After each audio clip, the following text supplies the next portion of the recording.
পশ্চিমবঙ্গের বুকে এমন এক জায়গা রয়েছে যেখানে গেলে আপনার মন ভালো হতে বাধ্য। খিরাই মেদিনীপুরে, যাকে এক কথায় সবাই চেনে ফুলের দেশ হিসেবেই। চলুন আজ বরং তাহলে একবার বাংলার বুকে এই ফুলের স্বর্গ থেকে ঘুরেই আসা যাক। তাহলে শুরু থেকে শুরু করি। লাল মাটির পথ, মৌমাছির গুঞ্জন আর বাহারি ফুলের চাষ। ওদিকে পাশ দিয়ে বয়ে চলেছে কাঁসাই নদী। মাঝে মধ্যেই ব্রিজের উপর দিয়ে ঝড়ের গতিতে হুইসেল বাজিয়ে ছুটে চলেছে ট্রেন। দৃশ্যটা একবার ভাবুন, কি অসাধারণ তাই না?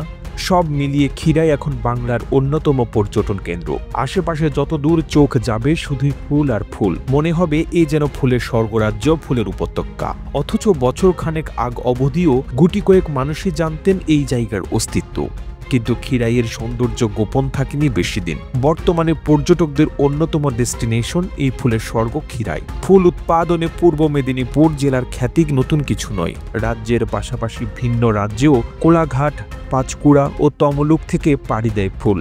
এই অঞ্চলের অধিকাংশ মানুষের জীবিকাই হচ্ছে এই ফুল চাষ। একদিকে অর্থ উপার্জন আর অন্যদিকে ফুল প্রেমীদের উৎসাহিত করতে খিরাই অঞ্চলে তৈরি হয়েছে এই ফুলের বাগান। বিঘার পর বিঘা জমিতে ফুটে রয়েছে নানান রঙের ফুল। হরেক রকমের ফুলের চাষ আর তার বিচিত্র রূপ দেখে কখন যে সময় কেটে যায় তা বোঝায় মুশকিল। রং বেরঙের গাঁধা, চন্দ্রমল্লিকা, ডালিয়া, গোলাপের মহাসমাহার। আর বাহারি ফুলের এই মেলা দেখতে সেখানে একবার গেলে ফিরে আসতে মন চাইবেই না কিছুতেই। খিরাই যেন দৈনন্দিন জীবনের ব্যস্ততার মাঝে একটু বেঁচে থাকার অক্সিজেন। এমনকি এখানে পর্যটকদের স্বাগত জানানো হয় ফুলের তৈরি টায়রা, বেল্ট ও মালা দিয়ে। চোখ ঘোরালেই চারদিকে দেখতে পাবেন মাইলের পর মাইল চাষ হয়েছে ক্যালেন্ডুলা, চন্দ্রমল্লিকা, আরো কত কি। নিজের ছন্দে বয়ে চলেছে কাঁসাই নদী। মাঝে মধ্যে সে ব্রিজের উপর দিয়ে ছুটে চলা ট্রেনের আওয়াজ কানে আসবে। কি ভাবছেন, ফুলের এ রাজ্যে পৌঁছাবেন কি করে? খুবই সহজ। পূর্ব মেদিনীপুরের খিরাই পৌঁছানো খুব একটা কঠিন কাজ নয়। আদৌতে হাওড়া থেকে খড়গপুর কিংবা মেদিনীপুর লোকালে চেপে পৌঁছে যান খিরাই। পাঁশকুড়ার পরে স্টেশনে এই খিরাই স্টেশনে নেমে রেল লাইন ধরে পাঁশকুড়ার দিকে প্রায় 2 কিলোমিটার হাঁটলেই আপনার চোখে পড়বে কংসবতী নদী। নদীর দুধারে হচ্ছে ফুল। আর কাঁসাই ব্রিজ পার হলেই পৌঁছে যাবেন ফুলের স্বর্গরাজ্যে। সেখানে পৌঁছালেই চোখে পড়বে শুধু ফুল আর ফুল। জমির পর জমি, বিঘার পর বিঘা, নানা রঙের গাঁধা চিকজ্যাক প্যাটার্নে দাঁড়িয়ে আপনাকে যেন স্বাগত জানাচ্ছে। আগেও একটা সময়ে পর্যটক লোকদের আনাগোনা ছিল না এখানে, কিন্তু এবার বছর যত এগুচ্ছে, দিন যত গড়াচ্ছে, ভিড় বাড়ছে পাল্লা দিয়ে।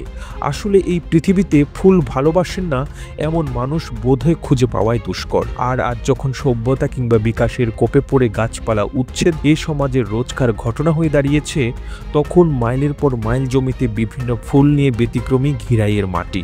তবে আর ভাবছেন কি, এই শীতে একবার যাবেন নাকি ফুলের স্বর্গরাজ্যে? প্রতিবেদনটি তৈরিতে তথ্য ও উপাত্তের সাহায্য নেওয়া হয়েছে MSRTV নামক ফেসবুক পেজ থেকে।